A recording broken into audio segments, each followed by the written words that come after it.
Hello, this is a quick review of the CCM GP450 Adventure, a bike built in England in a small factory up in Bolton. Uses the 450cc engine out of the now discontinued G450X by BMW.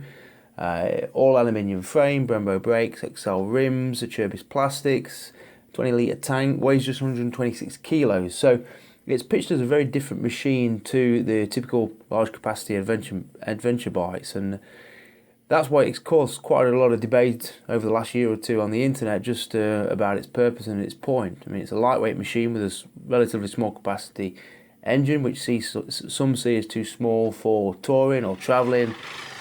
And so this was a test for Motorcycle Sport and Leisure here in the UK, just to find out what the bike was about. It wasn't the first time I'd ridden it. It's probably on the fourth occasion that I've had the bike to test, and each time I have the bike, I kind of appreciate it and respect it even more.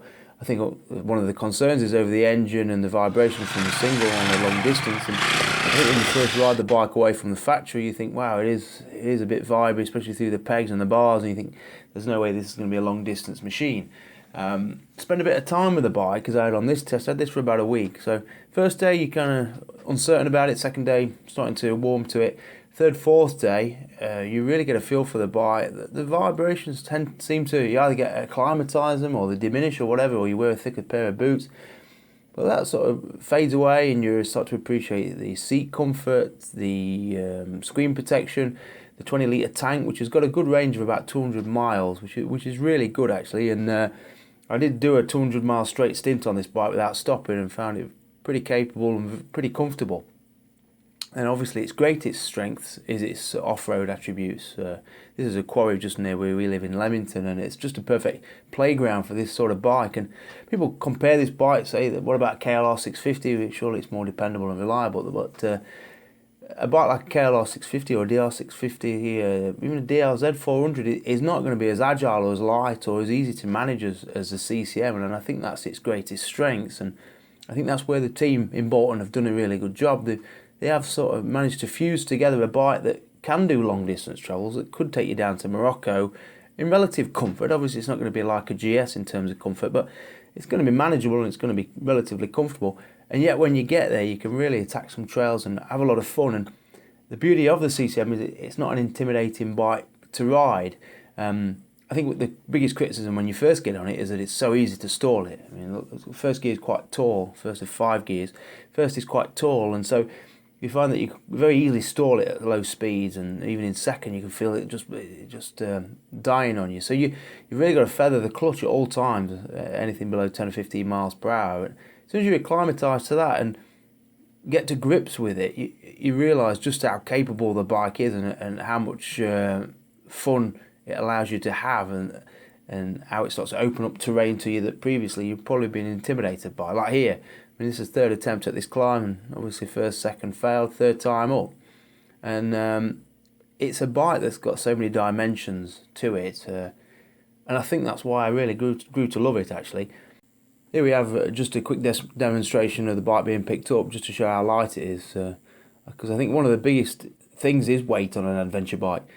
You know, I own a GS 1200, which I am intimidated or nervous about riding solo on trails or a long way from home, just in case I get it stuck or I fall or it lands on top of me. And I think this is a problem with the large capacity bikes. Anything from 800cc upwards, they can be a liability when travelling solo. The beauty of the CCM obviously is that it will travel and it is light and not intimidating. Question marks, I suppose, over its longevity for doing a big distance.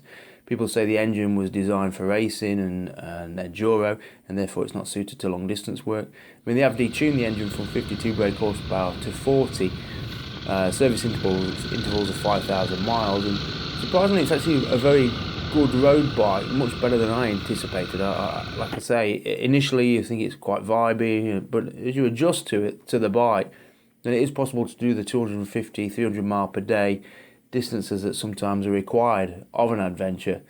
The saddle's very comfortable, as I said. The speedo is a bit slow to adjust. I think that it's the finer touches of that reveal that this bike is a bespoke bike built by a small team in a small factory in England. This isn't a mass-produced machine, and I think that brings us on to the question of price. It's £7,500 for the base spec model, which some people sort of take a breath at, because I suppose in a way it is quite expensive for a 450cc bike. But then you get in a bespoke bike made with some excellent componentry and finished really well. And while there are a few little flaws, such as the suicide stand and the slow filling of the tank, that sometimes aren't perfect, but this isn't a mass-produced bike. So in a sense, £7,500 for a small volume production vehicle, as opposed to say £9,500 for a Triumph 800 built out in Thailand in a factory.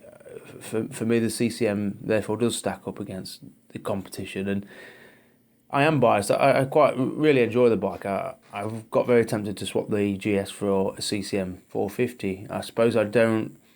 The thing with the CCM is that if you've only got £7,500, it's your last £7,500, then it's probably not going to be the bike you buy. But if you've got money to play with and £7,500 it comes quite easily to you, then it's a bike that I would certainly have as a complement to a bigger bike in my garage.